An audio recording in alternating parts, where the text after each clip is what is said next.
नमस्कार दोस्तों, आज की कहानी है एक बूढ़े भक्त और भगवान की अनोखी कहानी। इस कहानी में दो तरीके के लोग होते हैं। एक भगवान में आस्था रखने वाले यानी कि आस्तिक, और आस्था नहीं रखने वाले यानी कि नास्तिक।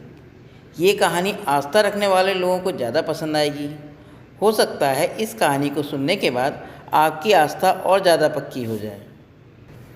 एक बूढ़ा आदमी जो जीवन भर राम नाम जपता रहा, अब वो बूढ़ा हो चुका था। बूढ़ा ही नहीं बल्कि इतना कमज़ोर हो चुका था कि वह अपनी जगह से बिना किसी सहारे के उठ भी नहीं पाता था। ऐसी स्थिति में भी उसने कभी राम नाम को अपने से अलग नहीं होने दिया। वो पूरा दिन मन में राम नाम लेता रहता। राम नाम की वजह से उसे अपनी तकलीफ़ों को सहन करने की शक्ति मिलती। बूढ़े हो चुके इस आदमी के दो बेटे थे जो उसे नित्य कर्म कराने में मदद करते थे।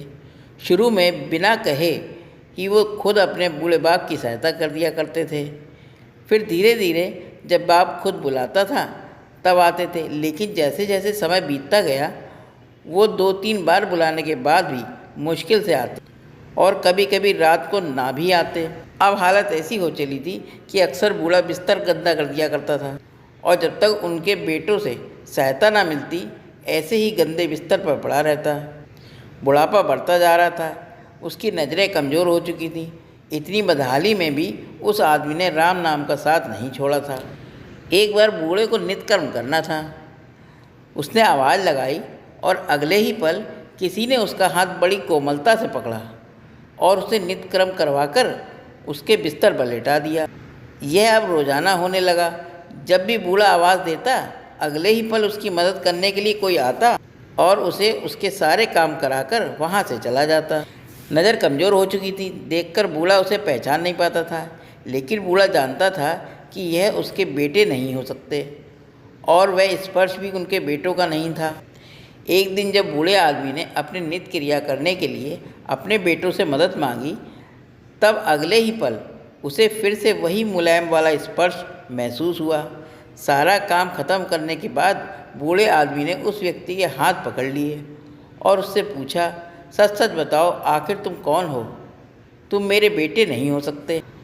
बूढ़े के सवाल के साथ उसके कमरे में बहुत तेज रोशनी हुई और प्रभु ने अपने दिव्य अवतार में वहाँ दर्शन दिए।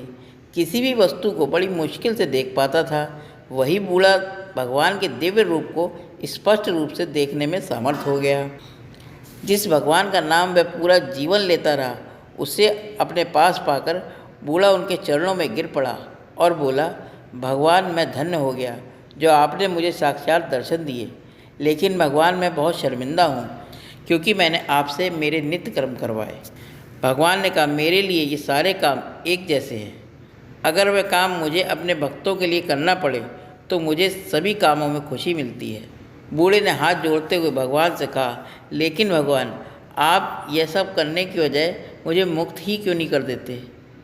क्या आपके दर्शन मात्र से मेरी मुक्ति संभव नहीं है? यह सब प्रारब्ध की वजह से। तुम्हारा प्रारब्ध बहुत कठिन है। अगर बंद होता तो मेरे दर्शन मात्र से तुम मुक्त हो जाते। मैं चाहूँ तो तुम्हें अभी मुक्त कर सकता हूँ, लेकिन फिर अगले जन्म में तुम्हें प्रारब्ध भोगने के लिए आना पड़ेगा। इसलिए मैं खुद तुम्हारा प्रारब्ध काट कर मुक्त करने के लिए सहायता कर रहा हूँ, भगवान ने कहा। इतना बोलकर भगवान वहाँ से अंतर्ध्यान हो गए। कुछ महीने और काफ़ी तकलीफ़ भोगने के बाद आखिरकार उस बूढ़े व्यक्ति को मुक्ति मिली। दोस्तों, ये कहानी कैसी लगी? अगर अच्छी लगी हो तो मेरे चैनल को लाइक करें, सब्सक्राइब करें और शेयर करें। धन्यवाद दोस्तों।